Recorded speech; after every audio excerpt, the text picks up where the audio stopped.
చూసుకుంటే breaking news అన్నమాట. అకాల వర్షాలు తెలంగాణలో అకాల వర్షాలు పిడుగులు మనం చూసుకుంటే పిడుగులు కూడా పడుతూ ఉన్నాయన్నమాట.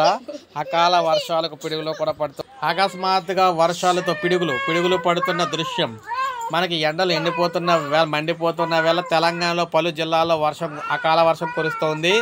ఉమ్మడి ఆదిలాబాద్, నిజామాబాద్, కరీంనగర్లో పలు చోట్ల వర్షం కురవగా మరికొన్ని చోట్ల వడగళ్లతో కూడిన వానలు అయితే పడుతూ ఉన్నాయన్నమాట. నిజామాబాద్ జిల్లాలో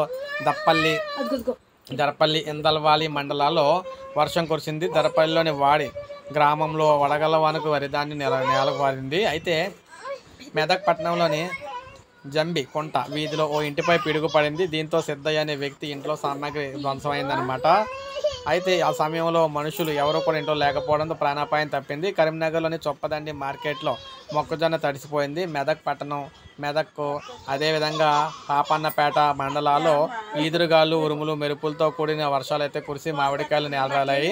సిద్దిపేట జిల్లాలో దుబ్బాక, మిర్దొడ్డి, తొగుట మండలాల్లో భారీ వర్షం అయితే పడుతూ ఉందన్నమాట. సో విధంగా అకాల వర్షాలు అయితే తెలంగాణను ముంచెత్తూ ఉన్నాయి. సో పిలుగులు కూడా పడుతున్నాయి. ప్రజలకు హెచ్చరికలు అయితే జారీ చేశారన్నమాట. సో ఇది మనకు అప్డేట్. ఒక లైక్ చేయండి, సబ్స్క్రైబ్ చేసుకోవద్దు, మన ఛానల్ సబ్స్క్రైబ్ చేసుకొని ఫాలో